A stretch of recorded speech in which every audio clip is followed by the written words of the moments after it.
하나님은 여러분들을 사랑하십니다. 우리 아기 예수님의 평안이 여러분의 가정에 넘쳐나시기를 바랍니다. 오늘 이 본문의 말씀은 요셉이 노예로 팔려온 그런 사건을 다루고 있습니다. 1절 말씀에 보면 요셉이 이끌려서 그리고 이스마엘의 손에서 요셉을 보디발이 샀다라고 되어져 있습니다. 노예로 팔려간, 종으로 팔려간 그런 상황을 이야기를 하고 있습니다. 이런 상황을 보면 요셉의 삶은 비참할 수밖에 없는 그런 상황입니다. 노예라고 하는 것은 이 요셉이 살았던 지금으로부터 거의 4,000년 전에, 좀 더 정확하게 말하면 거의 3,800~900년 전에 노예라고 하는 것은 요즘으로 치면 짐승맛도 못한 그런 삶을 살아가는 사람들입니다. 짐승도 애완용으로 들어가면 얼마나 대우받습니까? 사람 못지않게 대우받으면서 사는 것이 요즘 세상입니다. 그런데 이 당시에 노예는 짐승맛도 못하고 물건 취급당하고 사고 팔고 병들면은 그냥 내갖다 버리고 그냥 죽도록 내버려두는 그런 인간 대접을 받지 못하는 삶이 바로 노예나 종들의 삶이었습니다. 요셉은 자기 인생이 이 애굽의 종으로 팔려가면서 비참하게 살 수밖에 없는 그런 상황에 놓여 있었습니다. 그런데 이 요셉에게 우리가 일반적으로 생각할 수 없는 일이 일어났습니다. 그것을 오늘 본문 말씀에 보면은 2절 중간에 보니까 그가 형통한 자가 되었다는 것이죠. 노예에서 탈출한 것도 아니고 종살이를 그만둔 것도 아닌데 자유의 몸이 된 것도 아닌데 그가 형통한 자가 되었다는 것이죠. 3절 하반절에도 보면은 범사에 형통하게 하심을 보았다고 그렇게 이야기했습니다. 어떻게 해서 비참하게 살아갈 수밖에 없는 운명을 지닌 이 요셉이 형통한 사람이 되었느냐는 것이죠. 유일한 이유가 2절 상반절에 보면 여호와께서 요셉과 함께 하셨기 때문이라는 것입니다. 여러분들 가운데서는 요즘 어려운 상황에 있는 분들, 굉장히 힘들고 고통스러운 상황에 있는 분들이 있을지 모릅니다. 그래서 나는 이런 어려움이 있으니까, 문제가 있으니까, 환란이 있으니까, 풍파가 있으니까 내 인생은 비극적으로 내따를 수밖에 없다고 그렇게 생각하는 분들이 있습니다. 객관적으로 볼 때 내 인생은 이제는 끝난 거라고 그렇게 생각하는 분들이 있을지 모릅니다.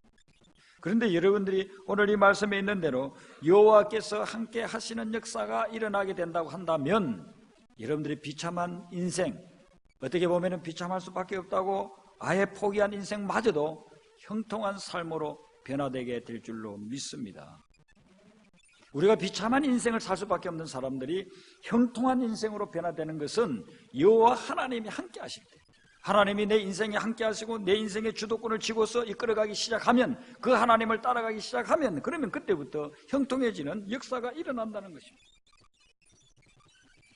하나님이 함께 하신다는 그 사실을 요셉만 느낀 게 아니었어요. 요셉을 사가지고 종으로 부리고 있는 이 보디발이 그걸 느꼈어요. 보디발이 보니까 이 여호와 하나님이 그 요셉하고 같이 있는 거예요. 그리고 그를 통해서 형통하게 되는 거예요. 3절에 보세요. 그 주인이 여호와께서 그와 함께 하심을 보았다고 했어요. 그리고 하나님이 그를 형통하게 하는 것도 보았어요. 보디발은 하나님 믿는 사람이 아니에요. 불신자예요. 하나님과 관계없는 그런 사람이에요. 그런데 요셉하고 같이 하시는 하나님을 알게 되더라고요. 보게 되더라는 것이죠. 아, 저 사람은 하나님이 함께 계셔. 여러분들이 직장에 갔는데 주변 상황이 별로 좋지 않습니다. 안 믿는 사람들이 대부분이라고 볼 수 있어요. 그런데 하나님이 여러분들과 함께 하면은요, 그 사람들이 여러분을 인정해 주기를 시작하는 거예요. 함부로 건드리지 마. 저 사람은 하나님이 함께 하는 사람이야. 내가 여러 번 봤어.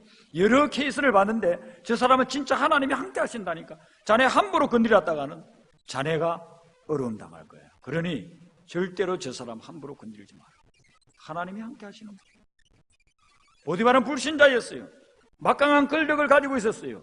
친위대장이라고 하면 경호대장 아닙니까? 그 당시에 경호대장이라고 하는 것은 요즘 국방부 장관과 경호실장을 갖다 합친 거 같다고 볼 수 있어요. 그런 막강한 권력을 가지고 있는 사람도 요셉을 보는 순간 요셉에게 하나님이 함께 하시고 하나님이 그를 형통케 하신다는 것을 보고서는 그때부터 요셉에 대한 대우가 달라져 버렸어요. 그전에는 자기 휘하에 있는 많은 노예들 중에 한 사람이었어요. 많은 종들 중에 아무렇게나 해도 되는 그런 사람들 중에 한 사람이었어요. 그런데 하나님이 그와 함께 하심을 보는 순간부터 대우가 달라졌어요. 그를 불러다가 이야기를 하는 겁니다.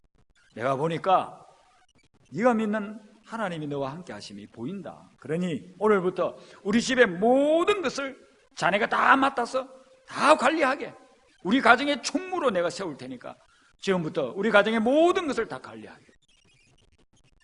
그런데 그때부터 그 가정에 또 놀라운 역사가 일어났다는 것입니다. 하나님과 함께하는 사람을 보디발이 대우를 잘 해주니까 보디발의 집에 하나님이 형통하게 하는 역사가 일어났다는 것입니다. 이런 사건이 있고 나서 무려 한 1800년 후에 하나님께서 예수님을 이 땅에 보내주셨습니다. 예수님을 이 땅에 보내주실 때에 천사가 나타나가지고 예수님의 이름에 대해서 이야기를 합니다. 마태복음 1장을 쭉 여러분들 읽어보시면 마지막 부분에 천사가 나타나서 아들을 낳을 것인데 이름을 이렇게 하라고 이야기를 하는데 두 가지 이름을 이야기를 해줍니다. 하나는 예수라고 불러라는 거예요. 마태복음 1장 21절에 나오는 예수라고 이름을 불러라. 그 이유는 뭐냐면은 이가 사람들의 죄를 다 용서하고 구원해 줄 분이기 때문에. 왜 예수라고 부르냐 하면은 사람들을 저희 죄에서 구원할 자이기 때문에 예수라고 부르는 거예요. 예수님이라고 하는 그 이름의 의미는 구원자라는 그런 메시지가 있는 거예요. 그런데 그 다음에 또 한 가지를 이야기합니다. 마태복음 1장 23절에 보면은 이사야서 7장 14절에 나오는 말씀을 인용해가지고 천사가 이야기를 하는 거예요. 처녀가 잉태해서 아들을 낳을 것인데 그 이름을 임마누엘이라고 하라. 임마누엘의 뜻은 뭐냐면은 하나님이 우리와 함께 계심이라. 예수님의 이름이 예수님만 있는 것이 아니고 임마누엘이라는 이름도 있어요. 우리는 일반적으로 예수님만으로 다 익숙해져 있습니다.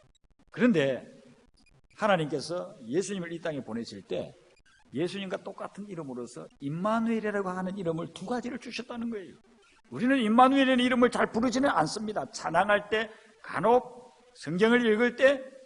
그러나 우리가 의미 속에서는 하나님이 함께 계시다는 것 얼마나 많이 사용하는지 모릅니다. 오늘 기도하신 장로님이 말씀하실 때도 하나님이 함께 하시기를 바라는 기도가 여러 번 나오지 않았습니까? 우리가 삶 속에, 우리 생활 속에서 믿는 사람들은 하나님이 함께 한다는 것을 하루에도 수십 번씩 이야기할 수 있습니다. 성경적이에요. 왜냐하면 예수님 이름 대신에 우리가 하나님이 함께 하신다는 걸 쓰는 것, 임마누엘이라고 쓰는 것, 그것이 당연하기 때문인 것입니다. 그 예수님이 이 땅에 오셨을 때에 많은 사람들은 몰랐습니다. 성경에 보면 예수님을 알아보고 예수님을 찾아와서 경배한 사람들이 그렇게 많지 않습니다. 몇몇 사람들만 그렇게 되어졌습니다. 그런데 이 예수님께서 이 땅에 살아가시는 동안에 이제 성장하여서 공생애를 할 때는 사람들이 예수님을 만난다는 것이 어렵지 않았어요. 유대 땅에 살고 있는 사람들은 예수님 만나기가 쉬웠습니다. 예수님 만나러 예루살렘 성전에 가면 돼요. 베세다 들녘에 예수님 오신다고 하면 거기 가면 예수님을 볼 수 있어요. 예수님의 음성을 들을 수 있어요. 헬류증 걸린 여인은 예수님을 따라가가지고서는 예수님의 옷자락을 만졌어요. 그리고서는 치유함을 받았습니다. 어린아이가 있는 분들은 예수님 오시면 예수님께 애들 데려갔어요. 그리고 예수님, 우리 아들, 우리 딸 축복기도 해주세요. 그러면 예수님이 안수기도 해줬어요. 그래서 유대 땅에 있는 사람들 중에서는 예수님께 직접 안수기도 받은 사람들도 많이 있었어요. 그때는 예수님이 우리와 함께 계신다는 건 누구나 다 그 동네에 있는 사람들은 다 믿었어요. 예루살렘에 있는 사람들, 베세다 들녘에 가본 사람들, 갈릴리 해변에 있었던 사람들, 아, 예수님이 우리하고 같이 살고 계시다, 다 알았어요. 믿었어요. 그런데 예수님이 공생애가 끝나고 난 후에 십자가 지시고 승천하시기 전에 약속을 주시는 것입니다. 내가 너희와 항상 함께 있으리라. 그리고서는 승천하시고 말았습니다.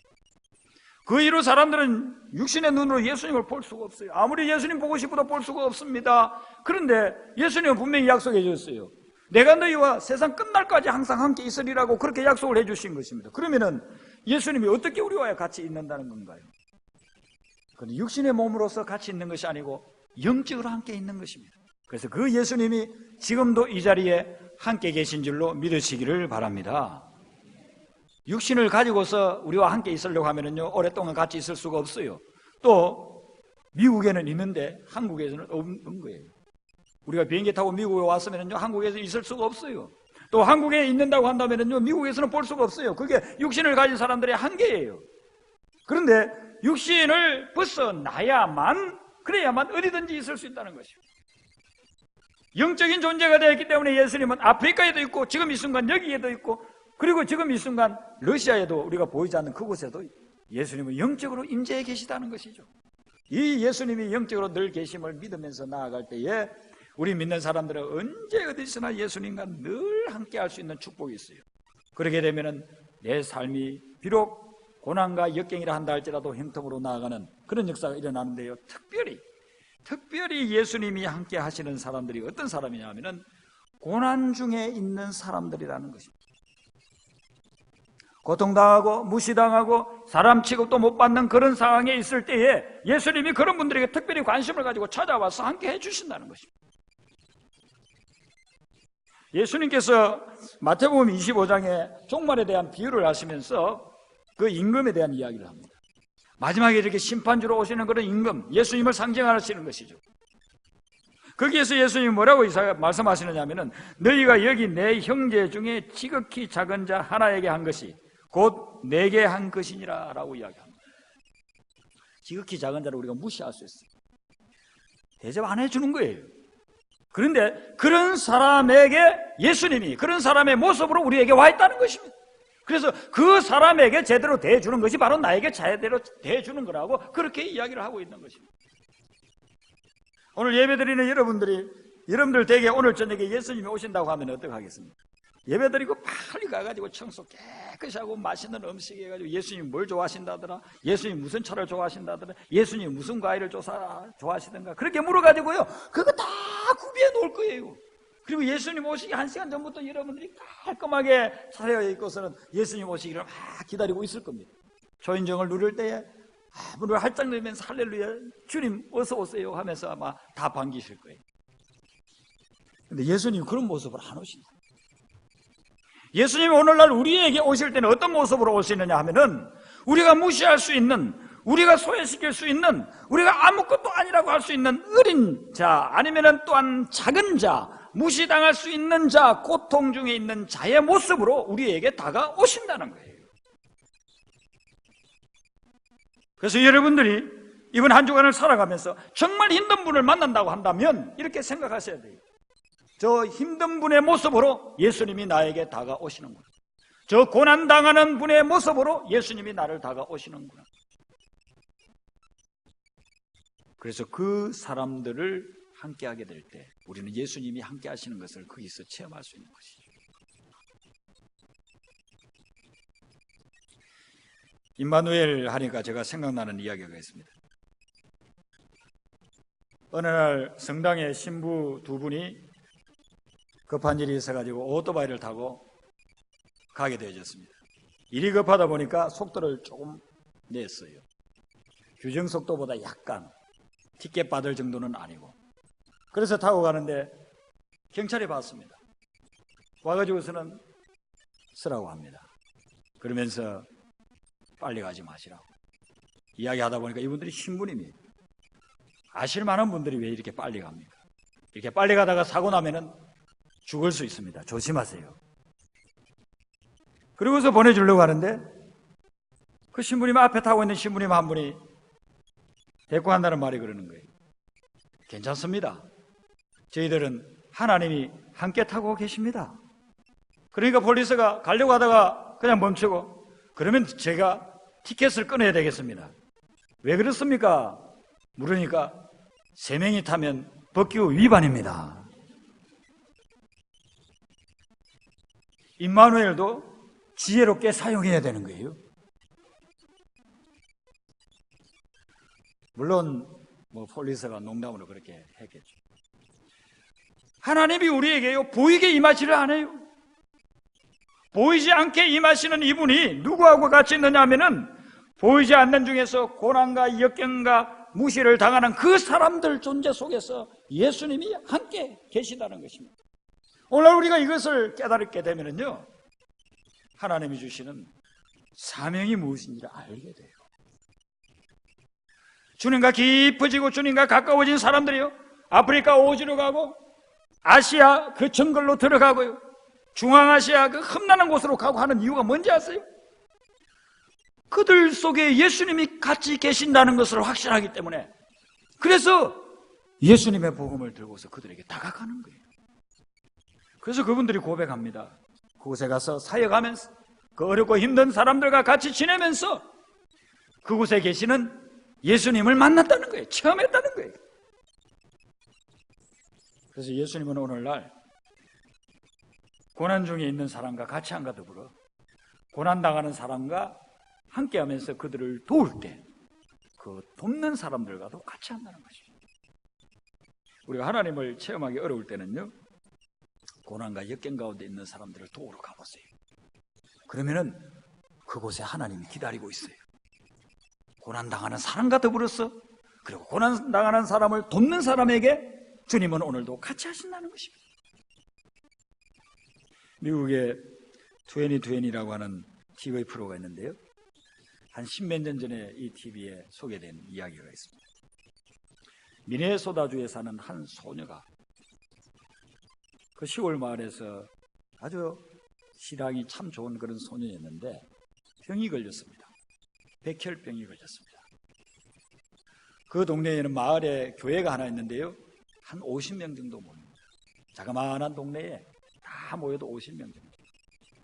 그러니까 가족처럼 지내는 그런 교회예요. 아주 친하게 서로 사랑하면서 위하면서 어려움이 있으면 서로 도와주면서 그렇게 지내는 그런 교회 커뮤니티였습니다. 근데 이 10대 소녀가 백혈병이 걸려가지고 치료를 받는데 도회지에 나가가지고서 치료받으면서 머리가 다 빠져버렸어요. 그래서 이제 병원 치료를 잠깐 쉬는 사이에 이제 집을 갈 시간이 됐습니다. 집에 와가지고서는 고민이 됐습니다. 휴일이 다가오면 이제 교회 가야 되는데 머리가 이렇게 하나도 없이 어떻게 이렇게 대머리로서 교회 가서 성도들을 뵙겠느냐, 이런 생각이 드는 거예요. 그래서 고민하다가 틀모자를 하나 구해서 썼습니다. 그리고 틀모자를 쓰고서 교회를 갔습니다. 교회를 가가지고 예배 드리기 전에 의자에 앉아서 기도를 하고, 그리고서는 그래도 예배를 드리러 왔으니까 모자를 벗어야 되겠다 싶어서 모자를 벗었습니다. 근데 거기에 와 있던 50명의 교인들이 동시에 그들도 쓰고 있던 모자를 다 벗었는데 50명이 전부 다 대머리였다. 이 아이를 너무나도 잘 알고 있는 교인들이었어요. 그래서 이 여자아이가 자기가 머리가 다 빠진 것 때문에 얼마나 힘들어할까, 그걸 알고서 이번 주일날 그 아이가 예배드리러 온다는 것을 안 교인들이 50명이 전부 다 삭발을 한 겁니다. 그리고서는 그 아이를 환영하면서 맞아준 겁니다. 이걸 보도를 하면서 사회자가 그런 고백을 했어요. 저는 교회를 다니지 않습니다. 저는 그리스도인이 아니지만은 저는 오늘 이 시간에 세상에서 가장 아름다운 교회를 보고 있습니다. 제가 만약에 앞으로 예수를 믿고 교회를 간다면 이런 교회에 다니고 싶습니다. 뭘까요? 오늘 이 본문과 연결해서 이 사람의 고백을 다르게 해석을 한다면은 나는 이 사람들 50명이 함께 신앙생활하는 이곳에서 살아계신 하나님이 함께 하심을 보았다는 그런 고백입니다. 불신자들이 어디에서 하나님이 살아계심을 볼까요? 우리가 말을 잘할 때 그때 볼 수도 있겠죠. 그러나 그들이 진짜 하나님의 살아계심을 보는 것은 믿는 사람들이 어렵고 힘든 사람들과 함께하면서 그들을 돕는 모습을 볼 때, 아, 하나님은 저들 속에 진짜 살아계시구나, 하나님이 아니면 할 수 없는 일을 저들이 하고 있구나 인정하게 된다는 것입니다. 그러므로 예수님이 이 땅에 오신 오늘 우리가 그 축구하고 환영하는 이 날에 정말 우리가 죽을 때까지, 주님 만날 때까지 예수님과 동행하고 하나님과 함께하는 삶을 살아야 될 텐데, 그렇게 하려면 어떻게 하는 거냐, 영으로 함께 계신 주님을, 고난 중에 있는 사람, 그 사람을 찾아가서 함께 기도하고 위로하고 도울 때, 우리가 그런 삶을 살아간다고 한다면은 언제 어디서나 영원히 주님이 함께 하시는 임마누엘의 예수님을 체험하게 될 줄로 믿습니다. 오늘 이와 같은 주님의 메시지를 붙잡고서 길게는 아니더라도 이번 한 주간 동안 주님이 여러분의 삶 속에 함께 하심을 체험하는 역사가 있기를 주님의 이름으로 축원합니다. 기도하시겠습니다. 우리가 세상에서 좌절하고 절망할 때에 예수님을 이 땅에 보내주신 하나님, 참으로 감사합니다. 2000년 전에 오신 아기 예수님을 통해서 우리가 좌절할 때 희망을 주시고 우리가 절망할 때 소망을 주시고, 우리가 쓰러졌을 때 손 내밀어서 붙잡아 일으켜 주시고, 우리가 실패했을 때 다시 가능성을 부어주면서 우리를 일으켜 주신 주님, 저희들도 우리 주변에 있는 환난당하고 고난당하고 지극히 작은 자로 여겨지는 심령들을 향해서 사랑의 손길, 도움의 손길을 내뻗으면서 그곳에 임재하시는 주님을 만나게 하여 주시옵소서. 오늘 저희들이 주님 앞에 영광의 찬양을 올려드립니다. 이 찬양을 통해서 주님이 영광 홀로 받으시고, 이 찬양을 부르는 분들 또한 듣는 모든 성도님들 주님의 은혜 가운데서 하나 되게 하여 주시옵소서. 예수님 이름으로 기도드리옵나이다. 아멘.